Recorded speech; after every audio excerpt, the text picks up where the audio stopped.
Okay, Prabhuji, we can start. Yeah, I'm just trying to get that screen to change here.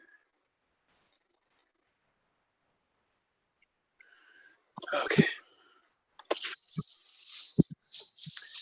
Krishna Kirtana Gana Natana Paro Premamritambo Nidhi Dira Dira Jana Priyo Priyakaro Nirmatsaro Pujito Shri Chaitanya Kripa Baro Bhuvi Bhuvo Bharavantarako Vande Rupa Sanatano Raghuyago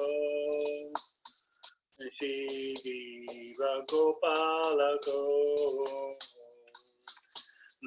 Nana Shastra Vicharanaika Nipuno Sadharma Samstapako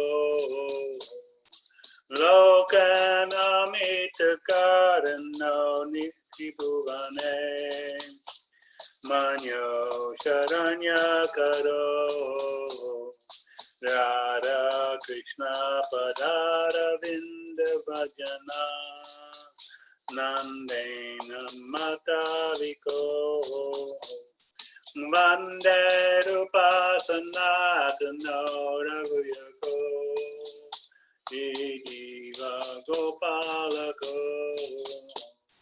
Vande Rupa Sanatano Raghuyako Diva Gopalako Nama Om Vishnu Padaya Krishna Prestaya Bhutale Srimate Bhakti Vedanta Swami Namaste Saraswati Deve Gauravani Pracharine Nevitesa Sunyavadi Akachare Satarine Jaya Shri Chaitanya Nityananda Shri Advaita Gadadara Shivasari Gaura Bhakta-vrinda Hare Krishna Krishna Krishna Hare Hare Hare Rama Hare Rama Rama Hare Hare. So the translation of this first two verses of the Sri Sad Goswami Astakam. I offer my respectful obeisances unto the six Goswamis, namely Sri Rupa Goswami, Sri Sanatana Goswami, Sri Raghunath Bhatta Goswami, Sri Raghunath Das Goswami, Sri Jiva Goswami, Sri Gopal Bhatta Goswami. We're always engaged in chanting the holy name of Krishna and dancing. They are just like an ocean of love of God. And they are popular with both the gentle and the ruffians because they are not envious of anyone. Whatever they do, they are all pleasing to everyone. And they are fully blessed by Lord Chaitanya. And thus they are engaged in the missionary activities meant to deliver the conditioned souls in the material universe. Second verse, I offer my respectful obeisances unto the six Goswamis, namely Sri Rupa Goswami, Sri Sanatana Goswami, Sri Raghunath Bhatta Goswami, Sri Raghunath Das Goswami, Sri Jiva Goswami, Sri Gopal Bhatta Goswami, who are very expert in scrutinizingly study all the revealed scriptures with the aim of establishing eternal religious principles for the benefit of all human beings. Thus they are honored all over the three worlds, and they are worth taking shelter of because they are absorbed in the mood of the gopis and are engaged in the transcendental loving service of Sri Sri Radha and Krishna. So Rupa Goswami again is the writer of this book, Nectar of Devotion, in the form of Bhakti Rasamrita Sindhu, which Srila Prabhupada has kindly given us in the form of Nectar of Devotion. And here we have the core verse. Anya bilasita sunyam jnana karmadi anavritam anukulena krishnanu bhaktir uttama. When first-class devotional service develops, one must be devoid of all material desires, knowledge obtained by monistic philosophy, and fruit of action. The devotee must constantly serve Krishna favorably as Krishna desires. So that was our definition of first-class devotional service, which is the topic of the Nectar of Devotion. And second, further qualification of this discussion, of this definition. Sarvapadi vinirmuktam tatpartvena nirmalam rishikena rishikesha sevanam bhaktir uchate. Bhakti, or devotional service, means engaging all our senses in the service of the Lord, the Supreme Lord, the Supreme Personality of Godhead, the Master of all the senses. When the spirit soul renders service unto the Supreme, there are two side effects. One is freed from all material designations, and one's senses are purified by being employed in the service of the Lord.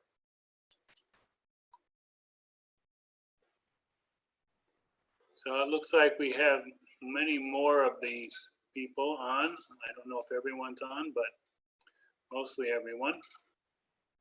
Welcome, everyone.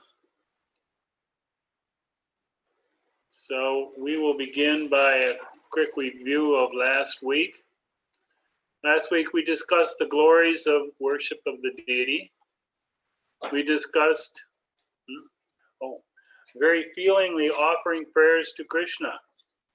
We discussed the significance of loyam and lalasamai, this intense hankering for a particular service, and the greed, intense greed for devotional service.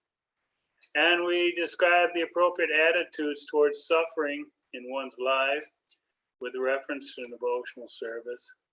And finally, we discussed general principles drawn from the example of the South Indian Brahmin and how these principles can be applied personally. Welcome, Megan. So a few key points, just remind us.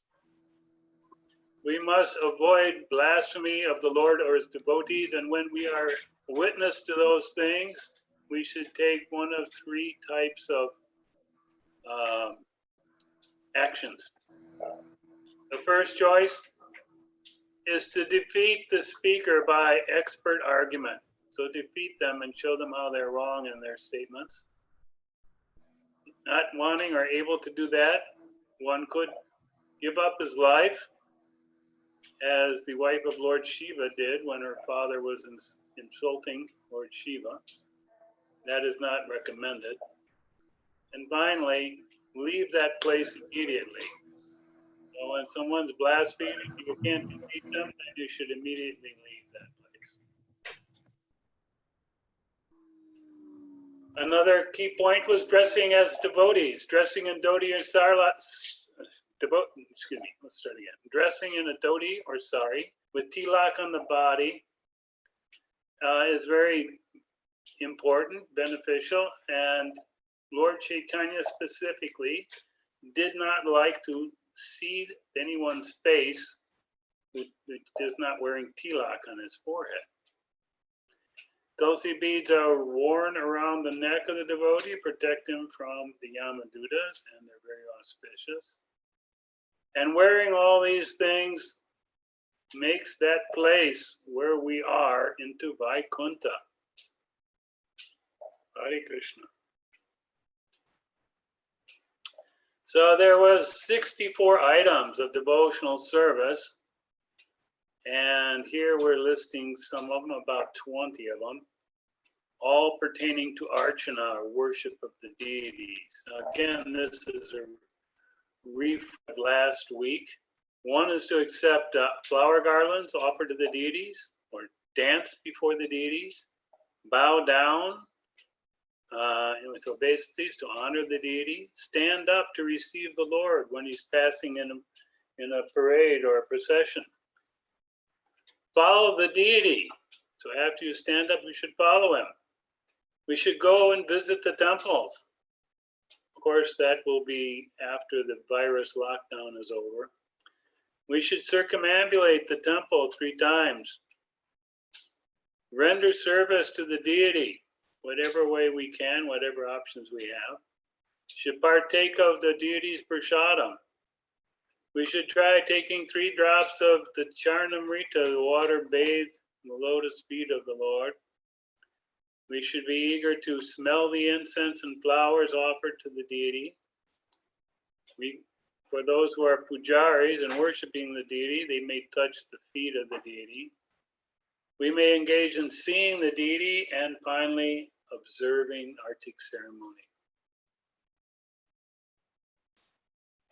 As far as rendering service to the Lord, there's the following quote from the Nectar Devotion: worship of Krishna is formed in just the way that a king is worshipped in his palace. So in Vrindavan, there are many hundreds of temples wherein the deity is worshipped exactly like a king.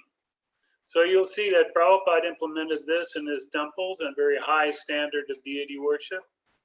Not common amongst other temples, not part of ISKCON or not part of the Gaudiya mission.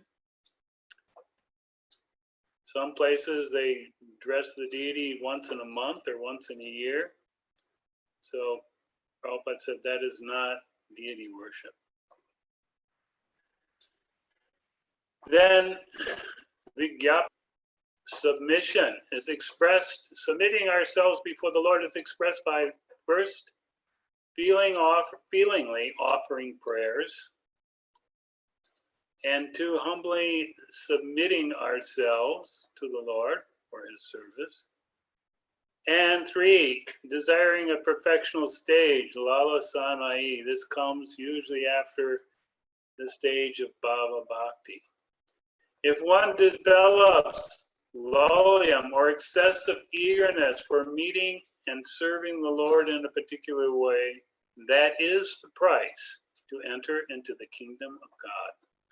My dear devotees, any person who is constantly awaiting your causeless mercy to be bestowed upon him, but who goes on suffering the resultant actions and of his past misdeeds, offering you respectful obeisances from the core of his heart, is certainly eligible to become liberated, for it has become his rightful claim. So again, although the devotee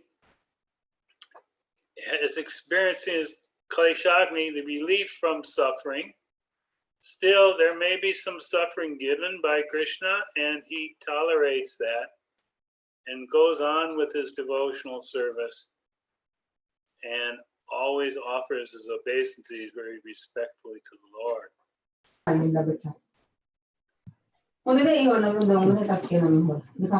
Okay, we're getting a little feedback from somebody's got their unmuted here. Then finally we had the story of the Brahmin who worshipped the Lord within his mind, as related in the Bhakti Rasamrita Sindhu by Rupa Goswami, or Nectar of Devotion. Can be consulted, should be consulted in this connection. And the essence of that, meaning of that Leela of the Brahmin, we can see his picture on the right of the screen, is that if paraphernalia is not physically present, one can still think of the items and offer them to the deity by chanting the mantra. Such are the liberal and potent facilities in the process of devotional service. So if one is restricted or unable to offer physical service, he can still offer within the mind. And the story of the Brahmin indicates that the Lord accepts that, equal to the same platform of physically offering the services. So before we proceed, any questions or comments or doubts about all this from last week?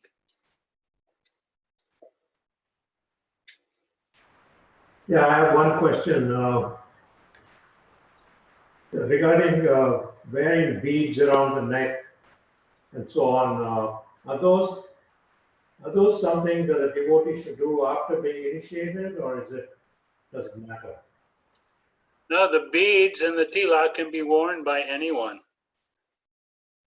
Some people encourage that those who are not devotees should not be given neck beads, but then there's others that will do that anyway because it's so much of a blessing and may encourage them to contact the devotees again in the future. But yes, you may, but the standard is that those who are not initiated may wear one strand around the neck, and those who are initiated would wear 3 strands.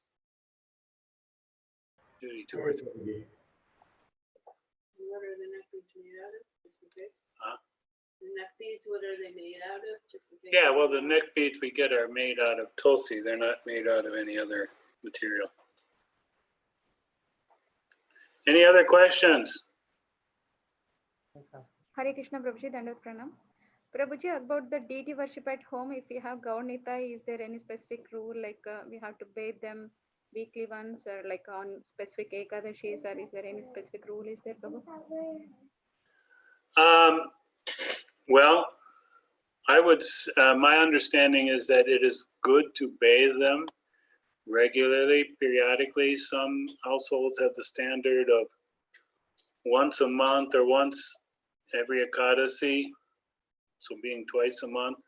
What Prabhupada says? Some do daily, some do weekly. Depends on your schedule, but once you set a standard, you should stick with it and not vary from that. If you're the kind that have a very, let's say, disturbed schedule, sometimes where you cannot do this regularly, should try to set some standard. Prabhupada said they're satisfied just by chanting. That's fine. Prabhupada said they're satisfied just if you chant in front of them. Yeah, my wife was reminding that Prabhupada said, Gaurnitar is satisfied if you just chant the Maha Mantra in front of them. But it's better to But we're talking about the actual seva here. And also for the offering of foodstuffs to the deities, that should be done minimally once a day. Something should be offered. Best to offer everything that you cook to the deities. And like I say, at least once, even if you are somehow not eating at home or cooking for yourself at home, still you need to offer something to the deity. Any other questions or concerns? Thank you, Prabhuji and Mataji. You're welcome. So if I don't hear any more questions, we will begin with today's material. Lesson 9, chapters 11 through 14. So now we're going to go very rapidly and finish through chapter 19 in this week and the next 2 weeks. So these last week here, this week is the last week on Vaidhi Sadhana Bhakti, the practices of one who is performing devotional service with a hope to advance. Tomorrow, next week, we will talk about Raganuga Sadhana Bhakti or Bhava Bhakti. That is something different. So 64 items of Sadhana Bhakti. There was the first 20 are primary, of which the first 10 are essential dues. The next 11 through 20 are things we should avoid. And among the dues, the first 3 were related to, getting initiated from a spiritual master, serving him, hearing from him, like that. Then there's another 44 additional items mentioned in Nectar of Devotion. Please familiarize yourself with them.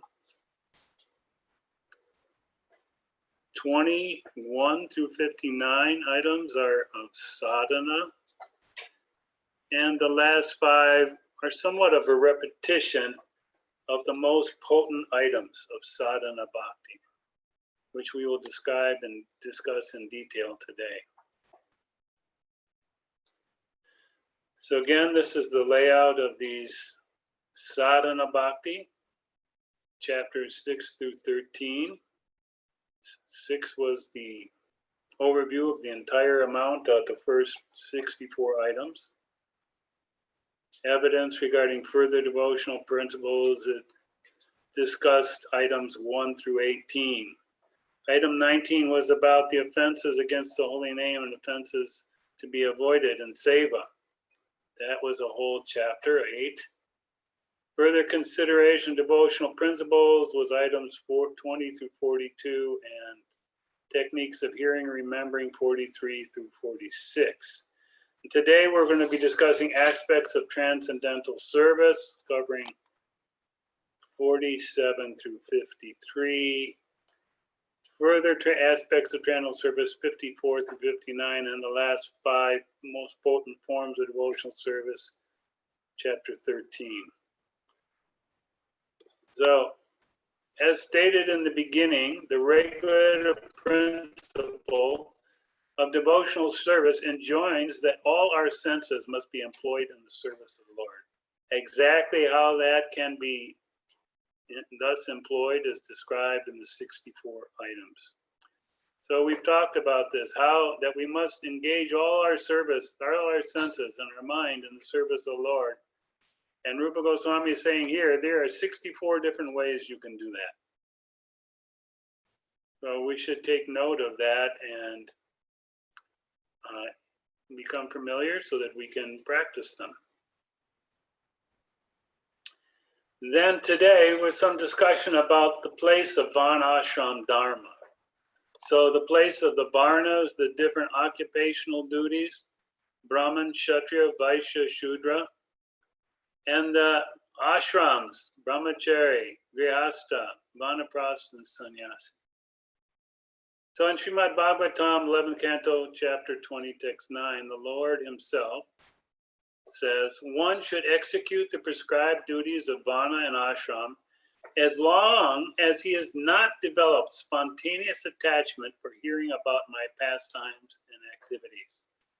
All of these things are recommended for persons who have not developed Krishna consciousness. So this does pertain to us because we have not developed spontaneous attachment for hearing yet. And in fact, all such activities are recommended in the real scriptures because they only bring one to the point of Krishna consciousness. But one who has already developed spontaneous attachment for Krishna does not require to execute the duties prescribed in the scriptures. So there are different duties for grihastas and sannyasis and brahmacharis, for brahmins and kshatriyas like that. And we should not be negligent in them, but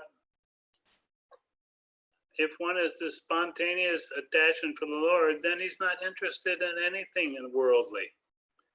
He's given up all his worldly desires and interests. He only wants to serve the Lord without interruption. So at that point, the duties can be may get neglected. Further quote from Srila Prabhupada. So far as we are concerned, Krishna consciousness, so long our bodily concept of life is not completely eradicated, we must follow the swadharma of the body, Brahman, Kshatriya, Vaishya, Shudra. So we have a natural kind of dharma of our body due to our birth. And of course, Brahmins are priests and teachers, and they do pujas and those things. Kshatriyas are rulers and warriors. Administrators, Vaishyas are businessmen and agricultural persons, bankers, and Shudras are those who serve the other three castes. So stick with our duties until our bodily concept of life is eradicated. But when actually advanced, that is Mahabhagavat. We should not imitate that. But our processes, the more we advance in Krishna consciousness, we become transcendental to this bodily concept of life, Brahman, Kshatriya, Vaishya, Shudra. So, Prabhupada, of course, is talking Mahabhagavat is a very high stage, topmost level of devotee. Don't imitate that, but so therefore don't be eager to give up our duties.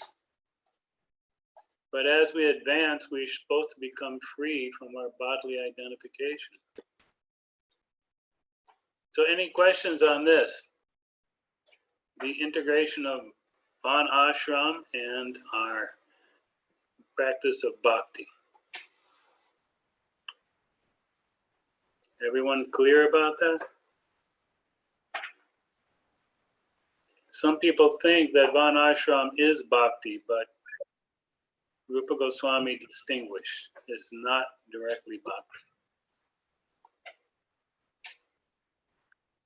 So, Prabhuji, do we depend on our spiritual master to let us know when we have transcended bodily consciousness, or how do we know that point?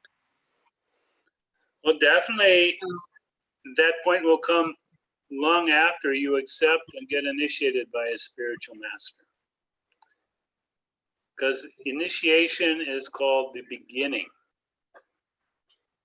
And until we've really solidly on that platform, the other 63 items of devotional service cannot be properly executed, completely executed. We do them before initiation, but the essence is getting that connection. So the service is flowing and the benefits are flowing back to us. And yes, the spiritual master can indicate if one will feel some urge, some impetus in spiritual life, and then he consults his authorities, the spiritual master, his guide. What to do now? And this is my mood. This is that. Does that answer your question? Yes, Prabhu. Any other points or questions? Hare Krishna Prabhu. He says that you should keep trying so long the bodily concept of life is not completely eradicated. We know the fact most of the time is already gone from this life. And whatever the time we have, is still not enough to completely eradicate this material world and all these things. So then what? How do we get this continuing in the next life or further? Well, devotional service does continue. There is no reduction or loss. Whatever progress one makes is carried forward, even to the next life.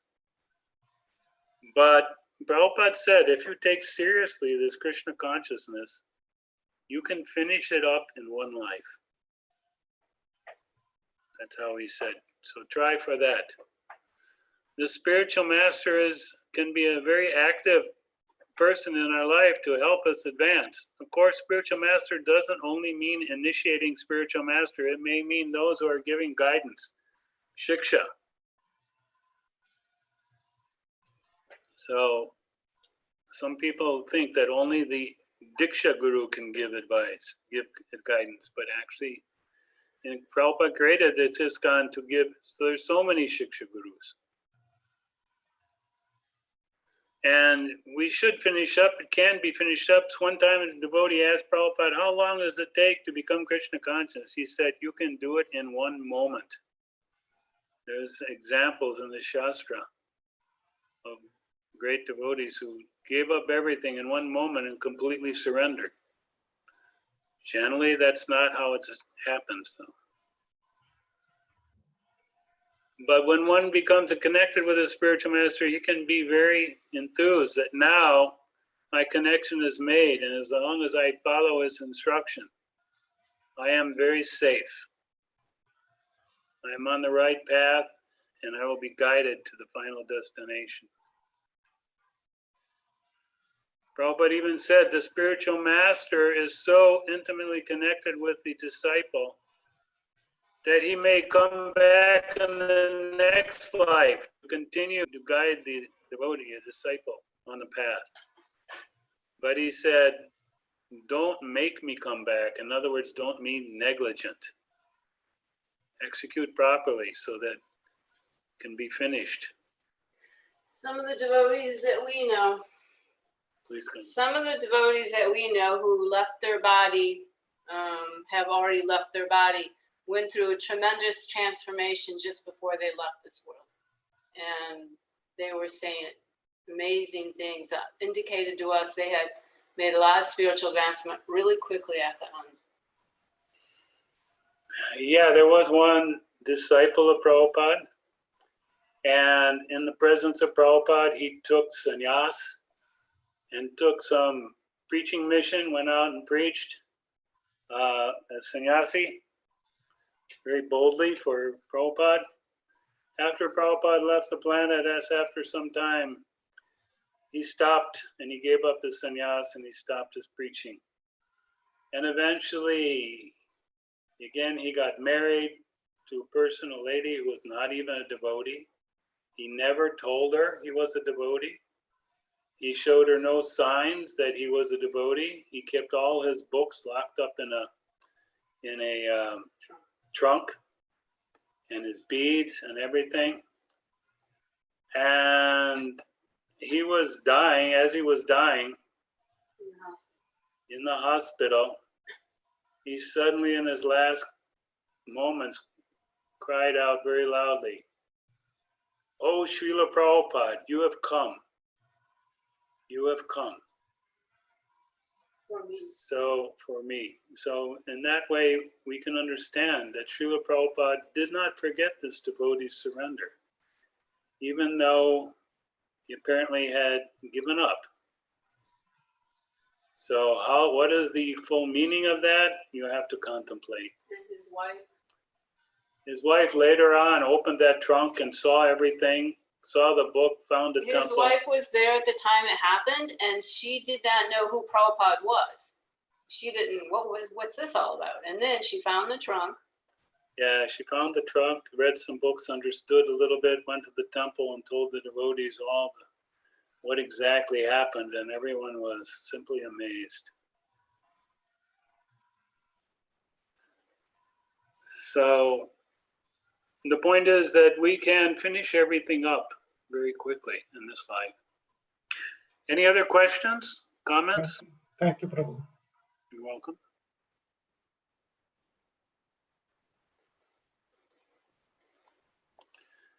All right, so then we'll go on. This is the heart of our presentation today, the Panchanga Bhakti, the 5 most potent items of the Bhakti. So they have maximum power. What are they? Worshipping the deity, hearing Srimad Bhagavatam, associating with and serving a devotee, chanting Hare Krishna mantra, and residing in Mathura, holy place, Vrindavan. Well, now, Prabhupada explains the potency here. Srila Prabhupada says these practices are so potent that a small attachment to any of these 5 items can arouse devotional ecstasy even in a neophyte. Devotional ecstasy refers to bhava bhakti, Neophyte in this connection refers to one who has a very weak attachment for Krishna consciousness. Thus, even a neophyte devotee with weak attachment to Krishna can quickly achieve bhakti, bhava bhakti by practicing any one of these 5 most potent items. Srila Prabhupada used these 5 most potent items as the pillars on which he built the basic spiritual program of ISKCON. Chanting Hare Krishna, japa, daily Srimad Bhagavatam class, lavish deity worship, Guru Puja, which is serving devotee, and establishment of extensive facilities in Mayapur and Vrindavan. Any one of these items can quickly arouse Bhava Bhakti, even a neophyte. However, these powerful items will not bestow their effects as long as one commits offenses. So one may say, I'm doing these things, I'm not feeling it, so it may be due to offenses. Thus, a devotee who actually wants to make rapid advancement should focus on these 5 potent items and very diligently avoid offenses, especially offenses to Vaishnavas. Any questions or comments so far?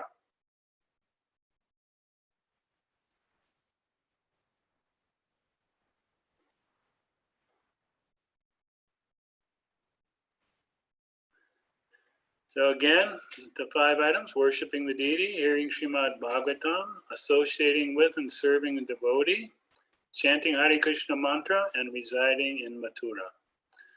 So regarding worshiping the deity, these are statements from Nectar of Devotion.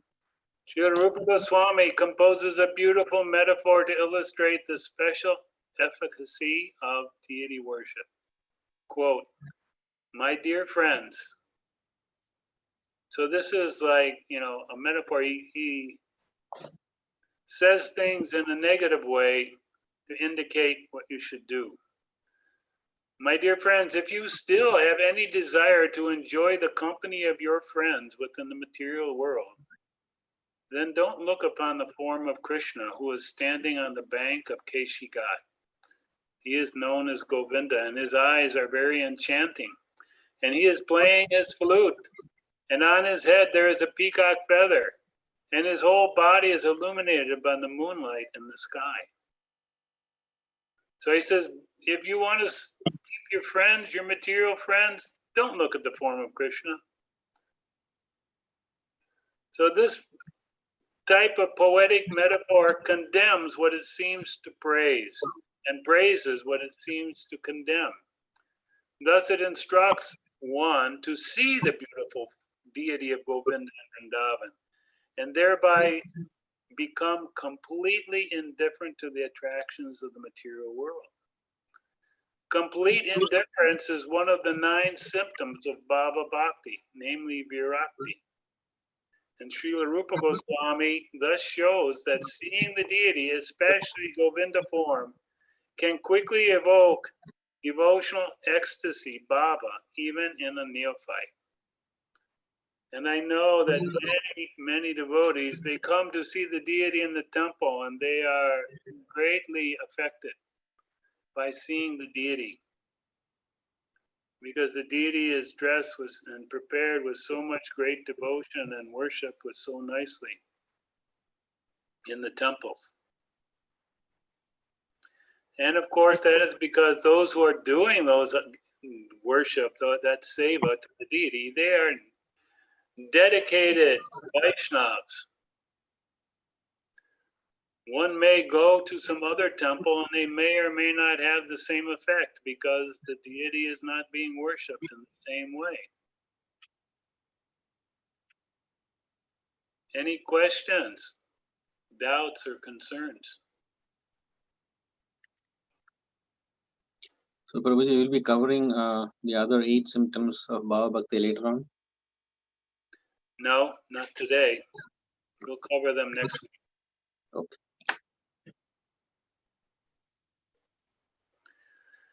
Anyone else? Any question about deity worship?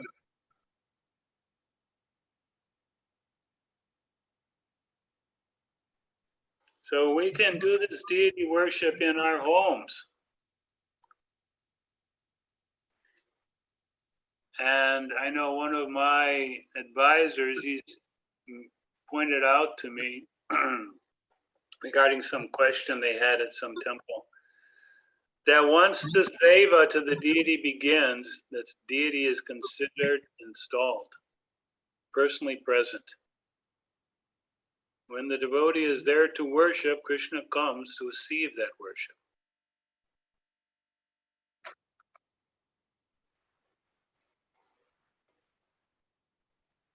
So we have to be very careful how we treat the deities in our homes.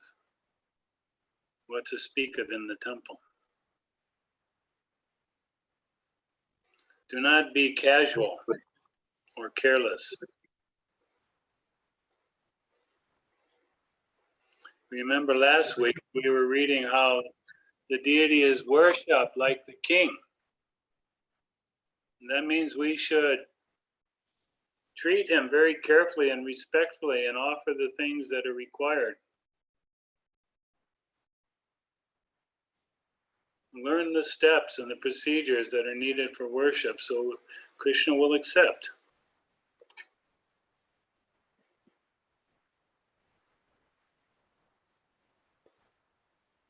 The next item, hearing Srimad Bhagavatam. Many of you are doing this daily, which is very much recommended. Because by hearing the Srimad Bhagavatam, the modes of passion and ignorance are diminished almost to nothing. And this bhakti is established in the heart irrevocably. So denunciation even liberation is a characteristic of Bhava Bhakti. Moksha Laguta Krit. Srila Rupa Goswami thus shows that hearing Srimad Bhagavatam, especially the 10th canto, can quickly evoke devotional ecstasy even in a neophyte. So therefore we should hear the Bhagavatam regularly, hear the Srimad Bhagavad Gita regularly, daily. This will be a very potent way to experience devotional service and our advancement. Just 1 second. Hey, any questions about hearing the Bhagavatam?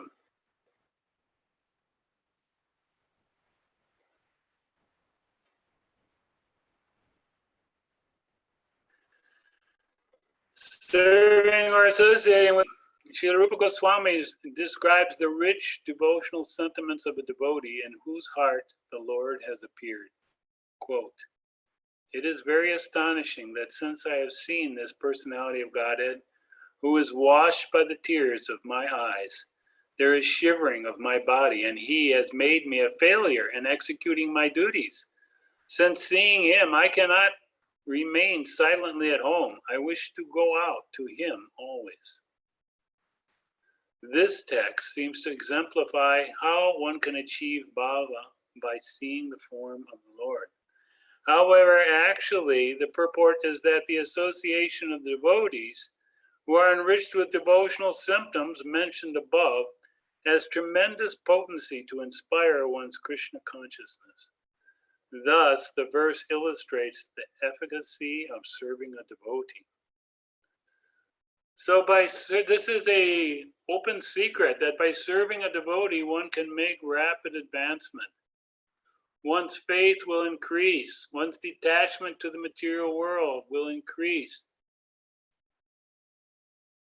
And so this association with devotee is very, very important to us. But does that mean we have to go and find a devotee and make him live at our home? What do you think?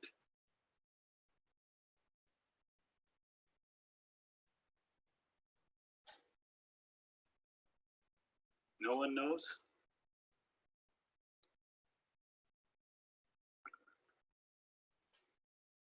Ananta knows. She will tell. Well, for instance, if we read Prabhupada's books, we're associated with him. He says these are his spiritual ecstasies are in his books. Yes.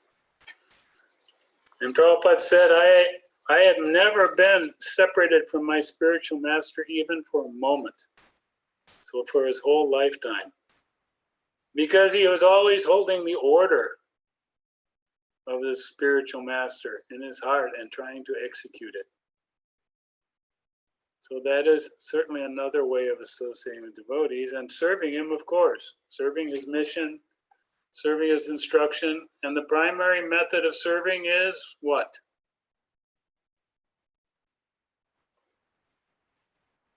Again, no one knows.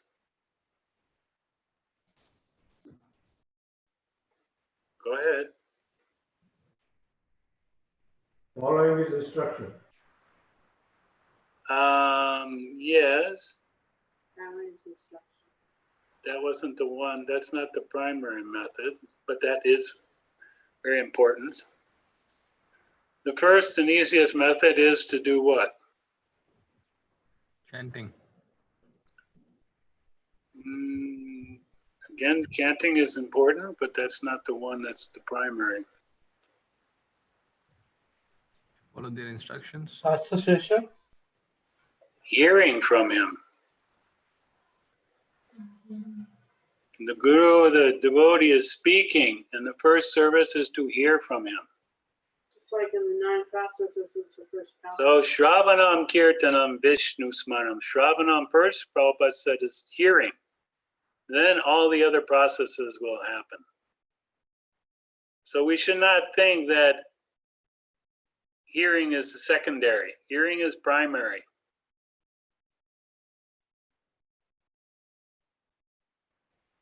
Krishna says in the Bhagavad Gita, just approach a bona fide teacher, render service, and inquire from him about the truth. And that's how you will advance. Of course, all these other services are important. Of course, you have to chant. Of course, you have to serve his instruction, follow his instruction, serve his mission. These are all important, very important, not to be neglected. But if you don't hear, then the rest may not happen or not happen for long.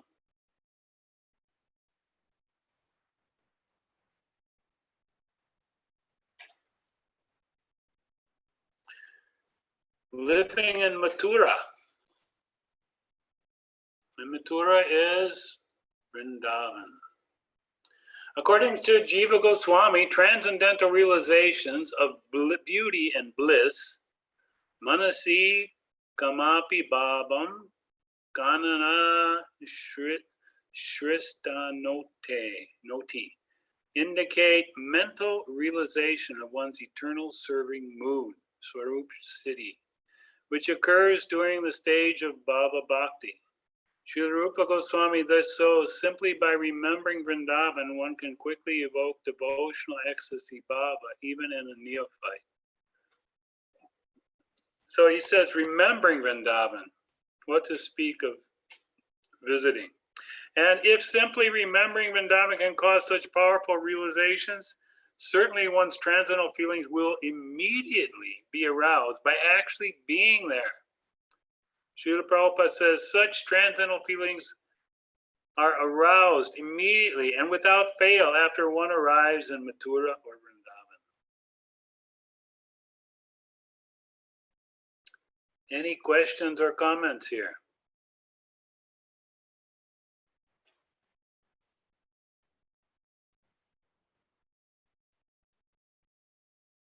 The holy person is also the holy Dham.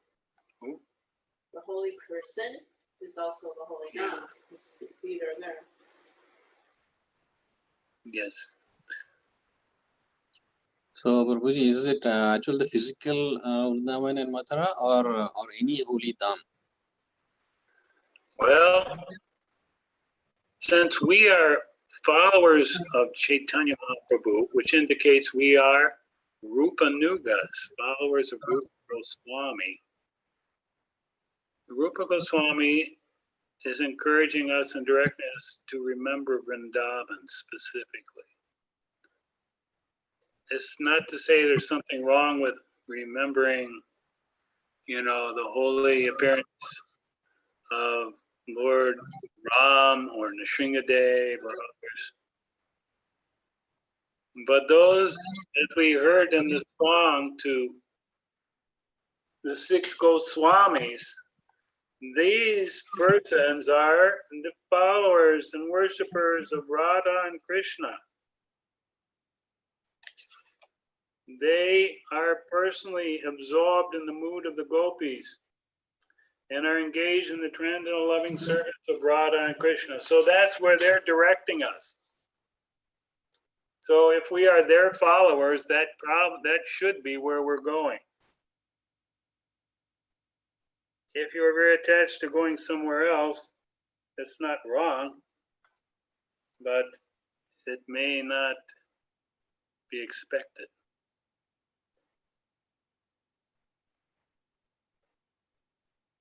Other Vaishnavas, other Sampradayas, they may be interested in some other destination. That's okay.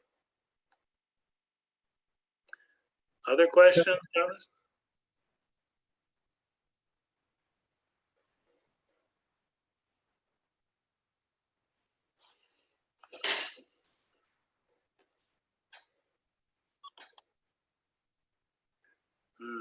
I hope you're all with me.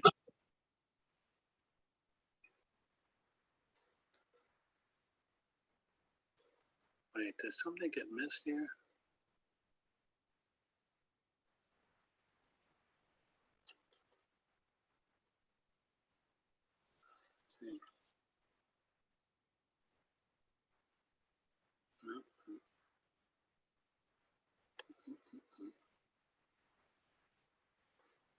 Okay. So, what are the results of bhakti? Sri Rupa Goswami explains that the results of these items are not overestimations. He's not exaggerating. He's not just over glorifying something just to attract us. They are true in certain cases, but not in all cases. And they are intended to describe the item's potential for evoking Bhava Bhakti when executed offenselessly.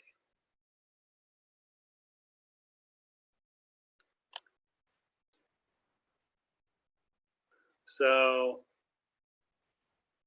is that understood? The result may be there, but if we don't experience it, it may be due to our offenses.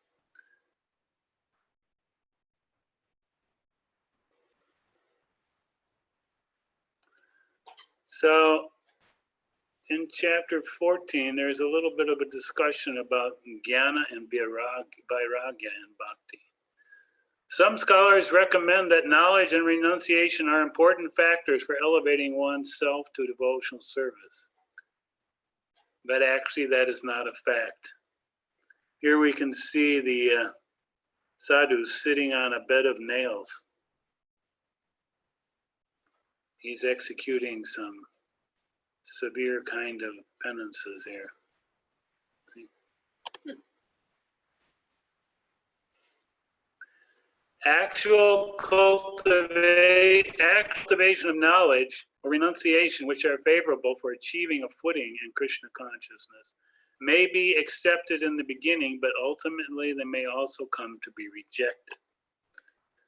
So in the beginning, we have to have some level of renunciation of our past bad habits, our past sinful actions. And we need some knowledge, otherwise we won't have any concept of what we're doing or why we should do it. So yes, they're important in the beginning, jnana and vairagya, but they may also be rejected as we progress to high levels.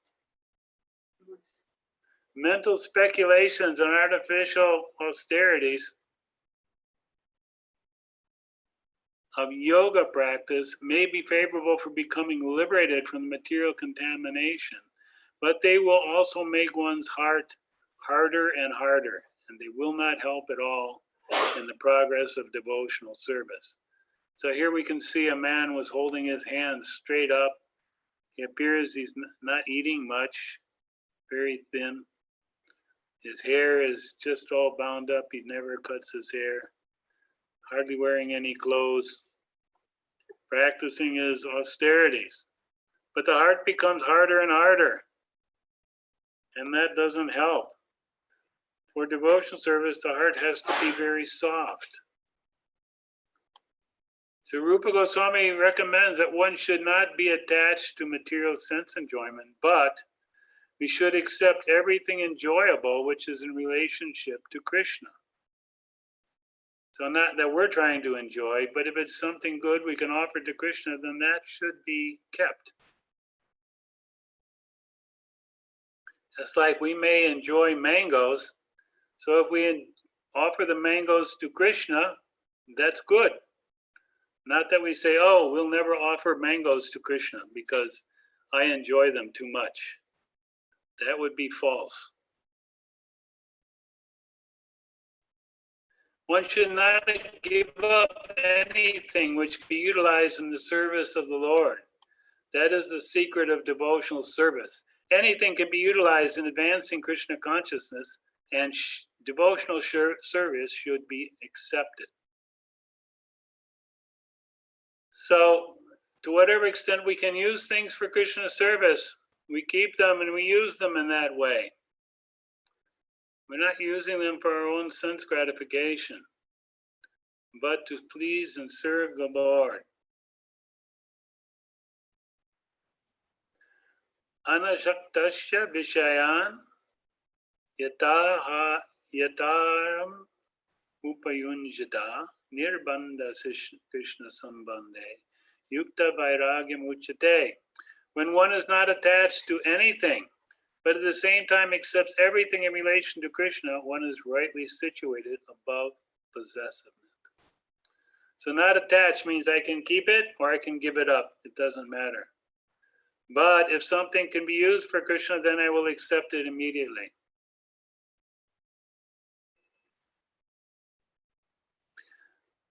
They are envious of us that we do not work. So people used to ask Prabhupada, your disciples don't work. What's the matter? How can that be? They need to work. Still, we have got so much. Question, why? So why don't you come and join us? So when they say, oh, you don't work, then Prabhupada says, yes, Bill, so why don't you come and join us? And that they will not do. You come with us, chant Hare Krishna. No, that I cannot do. So Prabhupada would get that response. One man came up to Srila Prabhupada, I see all your disciples are so happy, I want to be happy too. Prabhupada said, shave your head and come and join us. He said, no, sir, I cannot do that.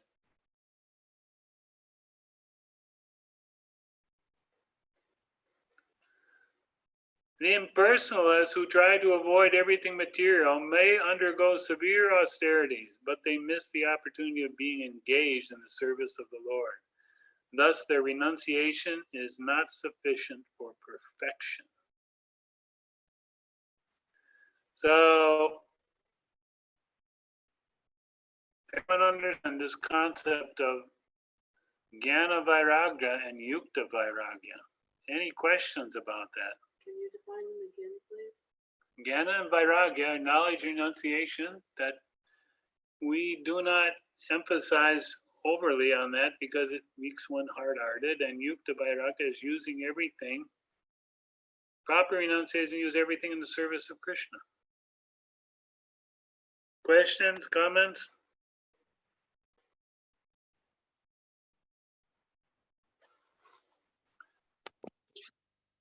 So Prabhuji, if we are not living in Mathura or Vrindavan, but if we live wherever we are living, but we use it in the service of Krishna, then that is as good, right? Yes, but I think you're mixing up different concepts here. Okay. So we should use everything Yukta Vairagya in the service of Krishna. So everything we have should be used for, our home should be used for the service of Krishna. Not that our home is the center of sense gratification. They should be used for serving Krishna. And living in Mathura Vrindavan, we also read how by remembering Mathura and Vrindavan, that is also accepted.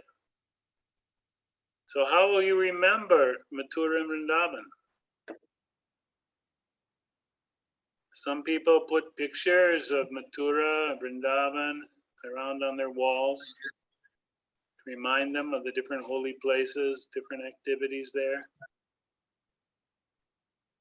Some people, they have remnants from Vrindavan, keep them on their altar, worship them. And they are able to talk about and remember Vrindavan and explain it and glorify it. They are eager to attend, even video sessions of these pilgrimages to Vrindavan. So they can do a virtual pilgrimage, seeing all the holy places. Some of the, every year, Bhadra and Lokanath Maharaj, they do a parikrama around Vrindavan for 1 month.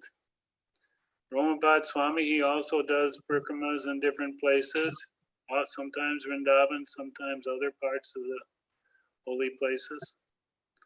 And there are others also we can go and join in the month of Kartik. If you just visit Vrindavan, there are those who will take you on tour and explain everything there so you can understand where you are and what happened there. There are books about Mathura and Vrindavan, and pictures of all the holy places. What's the difference between Mathura and Mayapur, or Vrindavan and Mayapur? So Ananta wants to know what's the difference between Mayapur and Vrindavan. So everything that's in Vrindavan is also present in Mayapur, Navadvip. All the holy places are there. So there's no difference. And of course, Lord Chaitanya is Krishna, so all his Leela stans, all the holy places are holy places of Krishna. So when we read these books about Krishna book and these descriptions of Krishna's pastime, these are actual places that can be located. And the 6 Goswamis, they went to great endeavor to identify these places that were almost lost when they first came. No one knew. Radhakund was just a little puddle in a farmer's field. And many of these places were covered up or almost lost. And some extraordinary pastimes on how they found them are also part of the Leela. Like, I think Raghunath Das Goswami was having some excavation going on the foot of Govardhan. And when they cut one stone, it began to bleed. And later in the dream, he understood that that stone was the tongue of Govardhan.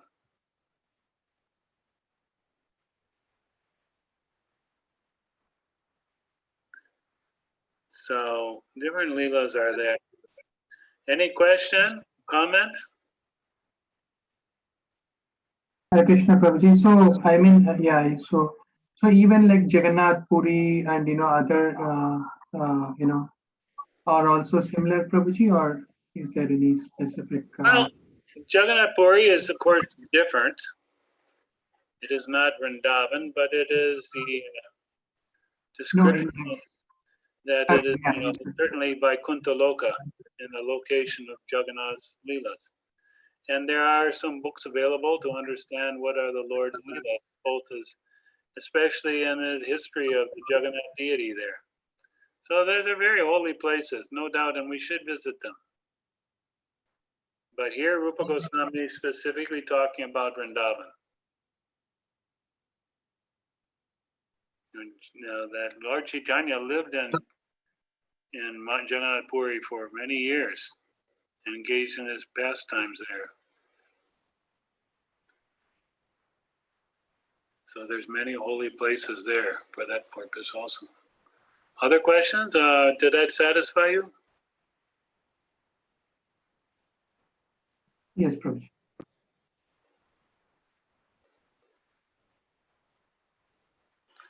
So this is just a little different concept than saying making a temple in our home. It's connected, but it's different because we're specifically remembering and worshiping the exact location in Vrindavan where Krishna appeared and performed different activities.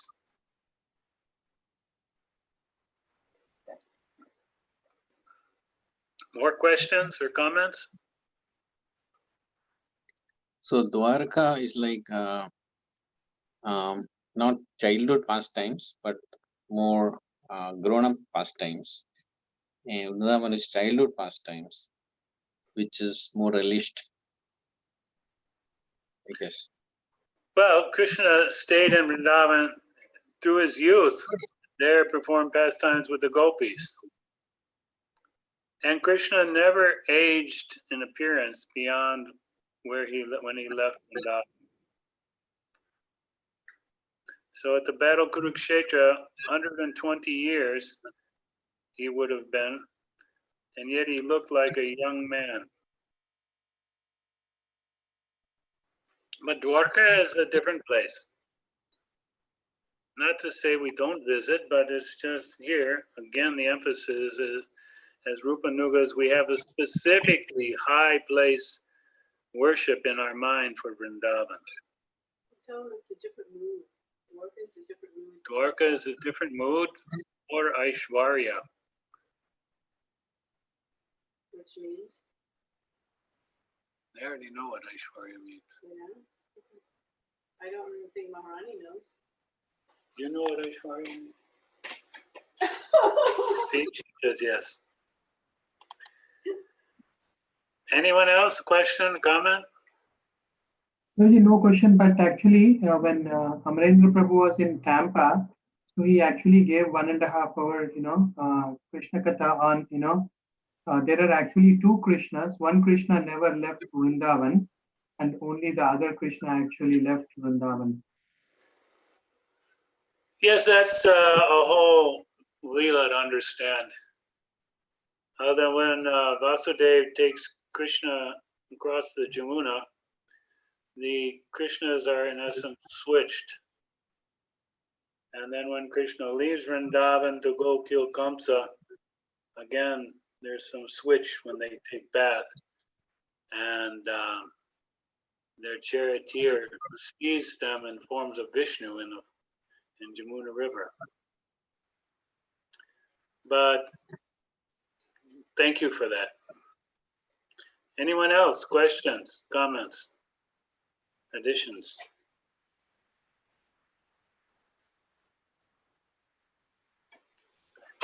You know, it's so wonderful to learn everything about Krishna because we want to be completely fallen in love with him.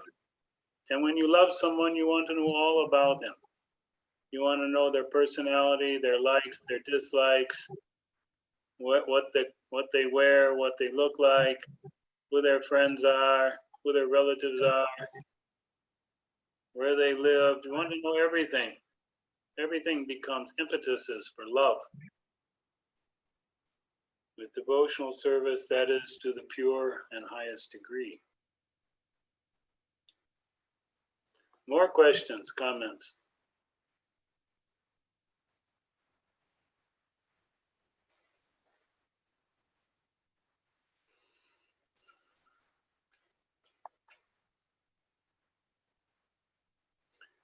Has everyone been to Vrindavan?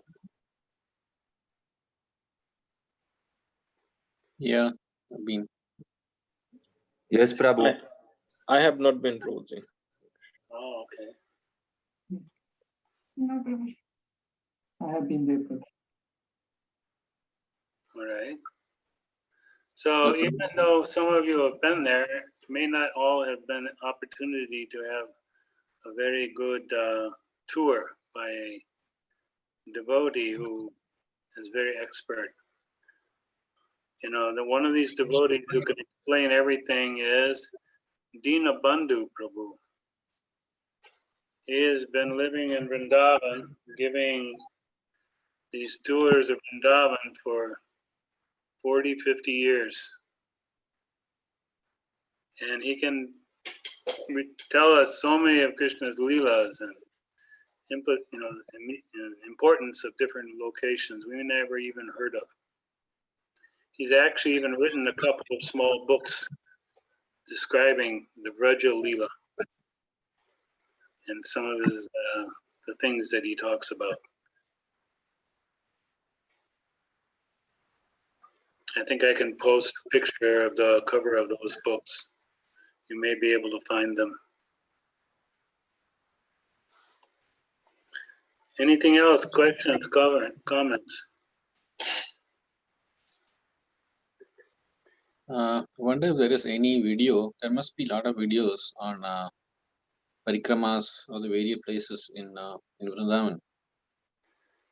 Yes, there are. You can look up one by Bhakti Chaitanya Swami. He's done some very beautiful ones about Govardhan Hill.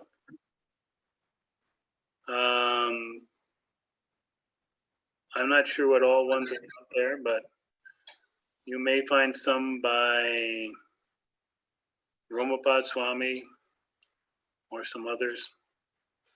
I think even Radhanath Swami, he does a big parikrama. Is that right, Shubhavilas? Yes, Prabhu, there are a lot of books available and a lot of videos available in this regard for Vrindavan, Mayapur, Jagannath Puri, Govardhan. Very nice videos are there and books also. Sometimes devotees, they do some mental journey visiting different pastimes once they become very familiar with them, visiting the various holy places in Vrindavan. As we heard about the Brahmin who mentally was cooking sweet rice, so they also mentally visit these places and worship them.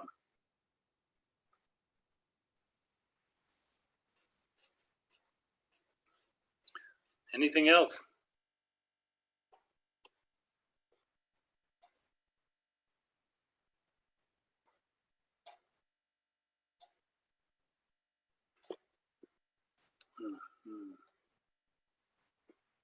There we go. So one thing that was mentioned is very important to us is in chapter 12, I think.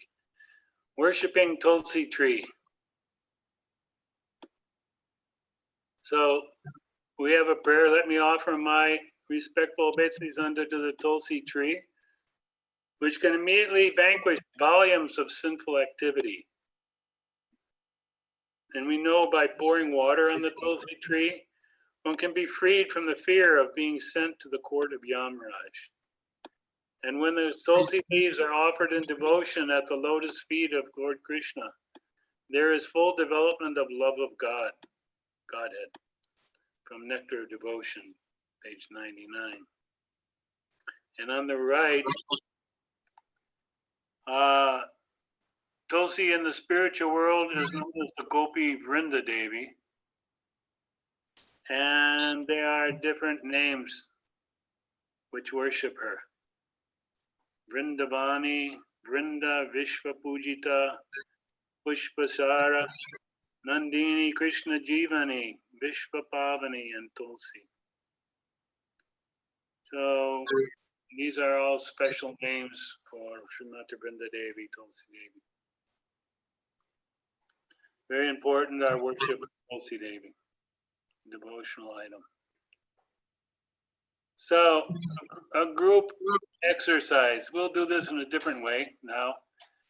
So we're going to give one item at a time. And I want to hear from you the importance of the specific item, of these 5 important items. And see if you can give any background statements you can remember from our readings today are from Nectar of Devotion. So, worshiping the deity. What is your importance of this particular item? Why do we worship the deity? What's the benefit? What's the purpose? It's Krishna appearing before us in a form that is available to us. Okay. More? Keep going. We're not stopping. Just one person answer. I want to hear more answers. Connected to the Lord. It's what? To connect to the Lord. To connect to the Lord. Okay. Obviously through bhakti, right? Seva. More thing? We can physically touch the lotus feet of God and bathe him. Yes, we can bathe him. We can serve him. We can touch his lotus feet. And if we're bathing him, what else can we do? We can dress him nicely. We can offer the food. So it's like all kind of services. You know, some other religions, they criticize, they say the deity is idol worship. Prabhupada said, no, we are worshiping Krishna. And the deity of Krishna is created as a representation, a careful representation of the form of Krishna. And Prabhupada said, we are not such fools that we are worshiping some stone, some ordinary stone or piece of metal. Rather, we're worshiping God. But some other religions, they can't understand this. They are very neophyte because they don't have such deity worship. So therefore, their concept of the personality of Godhead is missing. So Prabhupada used that word, personality of Godhead. God has a personality. Anything else about the importance of this item? By serving deity personally, doing all the worship, so you will develop the attachment for Gaurnita or Krishna. Yes. You feel happy, and you will feel more connected. Can you describe this happy? Happy means I can't explain in that way, but when I do Abhishek on Ekadashi or some special festivals, when I bathe him and I do Panchamrita Abhishek and I dress him nicely, I do Aarti and deity like a prasad service and I offer prasadam. I feel so happy on that day. Like I feel so much like everything. I can't express that. So I feel different that day. So this may be a little hint that you're experiencing a little bit of this taste of bhava, ecstasy in bhava. Krishna awards that kind of experience of devotional service to a sincere devotee. What about chanting for the deity, in front of the deity? Glorifying the deity. Have you ever come in front of the deity and recited prayers to glorify him? Especially in the temples. Wow, this is really a moving experience. You have to try that. Go in front of the deities and recite notable prayers.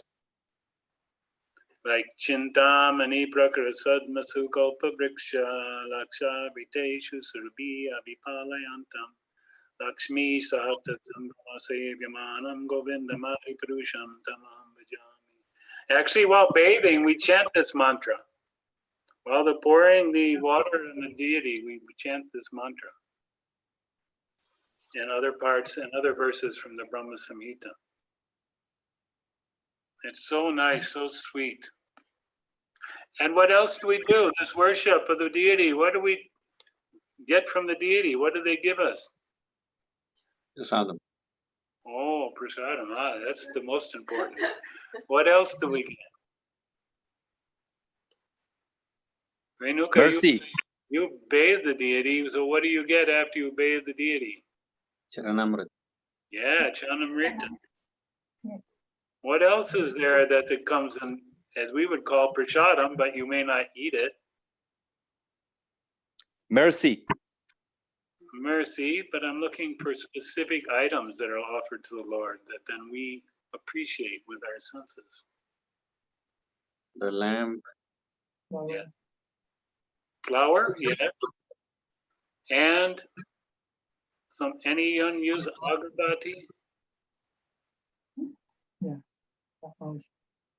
Very special smell. It's very Tulasi.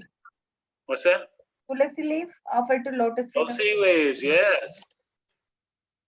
Definitely. And the garlands, of course. Flowers. So we get so much interaction with the deities. So what about hearing Srimad Bhagavatam? What is the importance of this item? It purifies your heart. You realize the life value. Okay. What is the purification that happens? Can you give more detail? Purification means like as a gruhastha, like myself, I am attached to my family because I always serving my family. I am attached to my family. But we'll realize that this is like temporary body, and we are in the temporary world. Like Supreme Personality of Godhead, Sri Krishna is a Paramatma who is living in the spiritual abode. So we always look for something which is permanent happiness, right? In the material world also, like we want to look for happiness always. So if we know that there is a eternal happiness, eternal abode is there, who is the Supreme Personality living there, so we want to go for the better place. So in that way, like trying to, yeah. We can become part of Krishna's family. Yes, Prabhuji. That is our real position. There's also a prayer called Bhuta Shuddhi that one can recite before deity worship, which helps us focus in on our position and our detachment from the material world. I can post that later on. So what is the importance of this item, hearing the Bhagavatam? We'll be hearing all the various pastimes. I'm sorry, that one, you got a lot of echo on that. Yeah, we're hearing all the various pastimes, all his incarnations. Like that. So as we hear the Bhagavatam, this Shraddha, this faith increases. They're no longer stories, but they're personal accounts of Krishna's life or devotee's life. They're not just there to get some appreciation, but these things are eternal. What else? Bhagavatam is not different from Krishna, so reading Bhagavatam is serving Krishna. Yes, definitely, you're serving Krishna.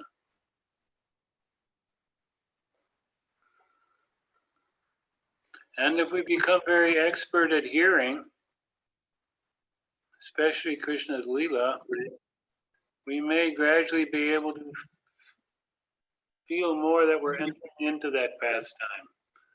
We're witnessing it, we're present.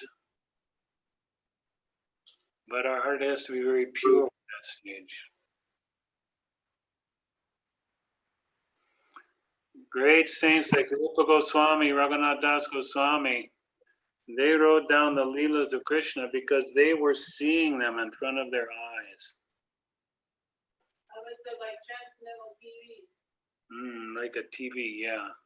TV from Krishna. All right, let's keep going on. What about serving a devotee or associating with devotee? What's the importance of that? To get Krishna Prema, you need to serve devotees, Prabhu. He's got Krishna Prema, what? To get Krishna's mercy, we need to get devotees' mercy. By serving devotees, we'll get more Krishna's mercy. How do you get that mercy? By serving prasad them, by hearing them, Hearing, yes. following their directions.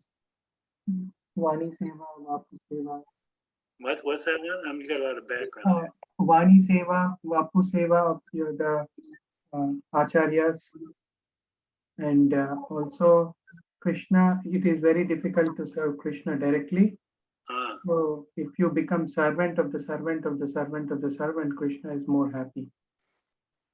That's true. Krishna becomes very happy. What else happens when you associate or serve devotee? It also helps the development of your own bhakti. You develop bhakti. Yeah, I mean, you associate it, you understand more, and you, yeah.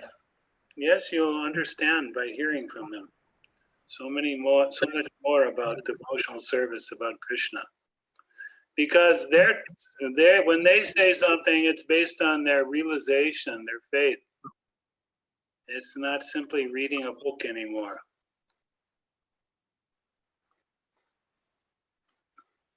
And the saffron mercy particles of the Lord's lotus feet are resident in the heart of the devotee.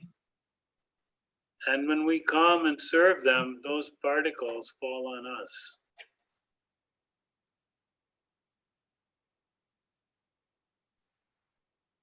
So in that way, we get Krishna's mercy. And, we can more easily render service to a devotee. We can see and we can do so many things. And it's very important.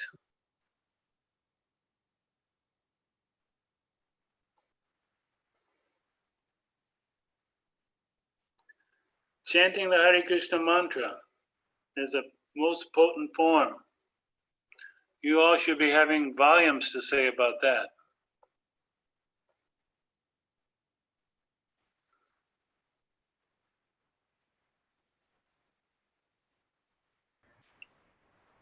The purification of one's heart, it's a gradual process.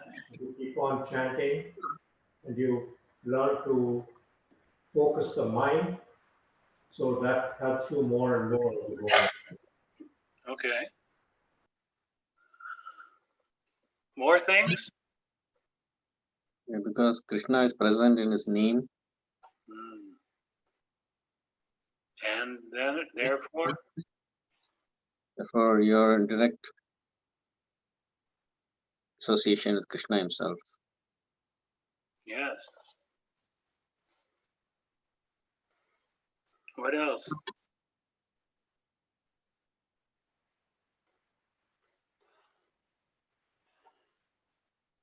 Manmohan, you're not saying.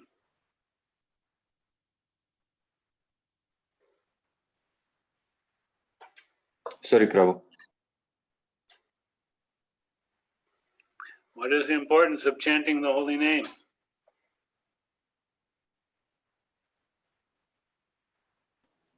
To perfect our existence, to know Krishna, see Krishna, serve Krishna. Okay. And how important it is in this yuga? The most important. Is there any restrictions on this?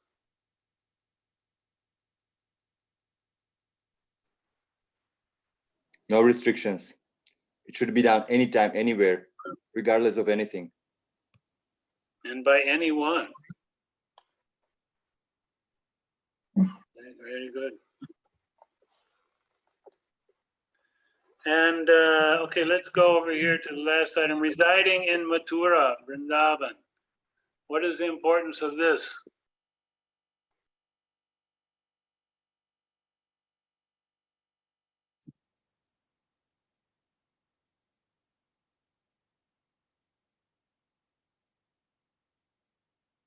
To feel the presence of Lord. Yes, definitely. Presence of the Lord. What else? If one spends only even only a moment in a holy place, he can develop pure devotional service. That is true. Even one moment staying in Vrindavan, you'll develop pure devotional service. Of course, what do we have to avoid? Offenses. Yeah, offenses. So how do we just go to the holy Dham? Is that the best point? The only way? Well, it definitely helps. Okay. Anyone else? Making home as a temple and worshipping the deities at home, because if we can't go regularly to the different holy places. So we can hear about Vrindavan, remember Vrindavan, see pictures of Vrindavan, talk about Vrindavan, see videos about Vrindavan.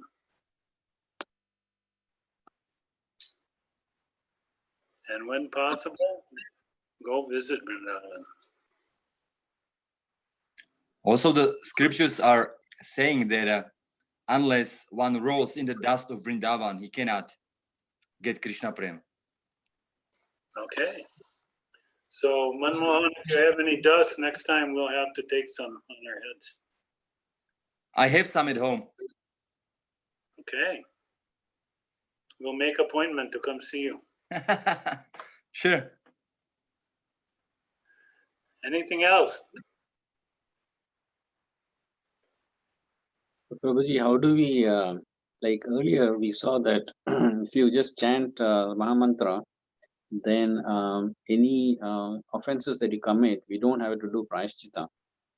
So that also includes any offenses you might do unconsciously when you're visiting Vrindavan.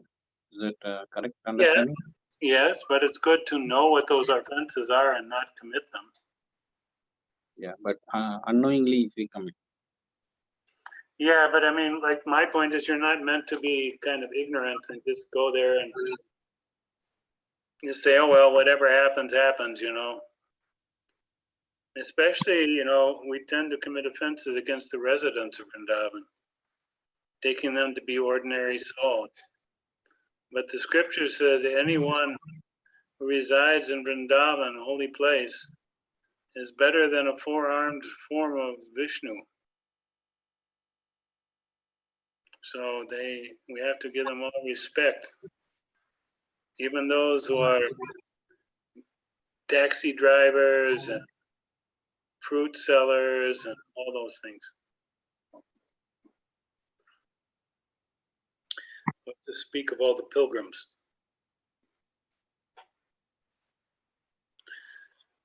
All right, so we have these things, and these 5 limbs of devotional service are the best of all. Even the slight performance of these 5 awakens love for Krishna. So we should be very clear, trying to execute, if we can, every day, all 5. Schedule some time. Power of these 5 principles is very wonderful and difficult to understand. Even without faith in them, a person who is offenseless can awaken his dormant love of Krishna simply by being a little connected with them. So today we reviewed 64 items of sadhana bhakti and discussed the 5 most potent forms of devotional service. And we discussed the position of sadhana bhakti, varnashram dharma, and the activities of jnana and vairagya, and of course, Tulsi Devi. And Prabhupada's mission on reflecting the principle of yukta vairagya. We didn't discuss that so much, but we know that Prabhupada sought to always keep us connecting everything to Krishna.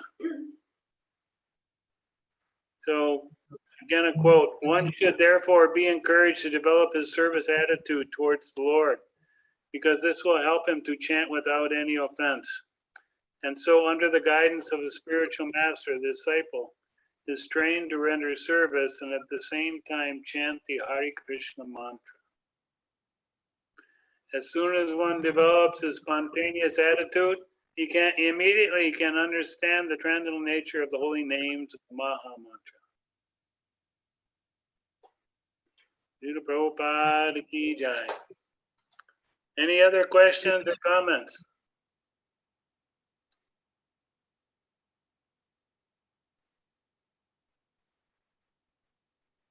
Oh, beautiful picture, Prabhuji. And these are all disciples of Prabhupada.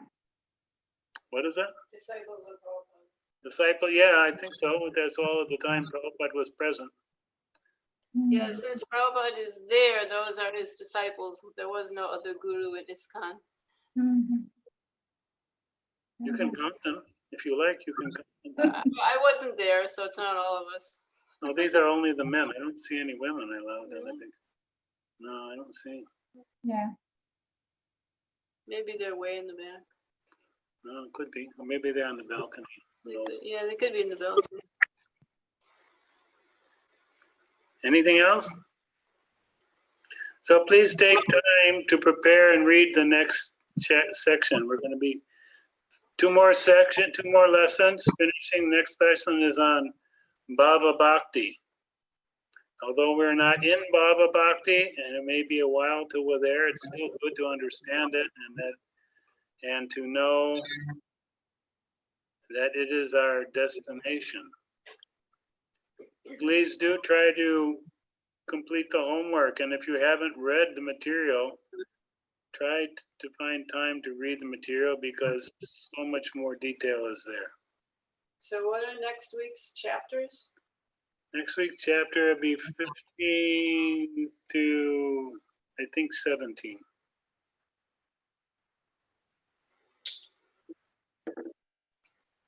So again, try to do the assignment.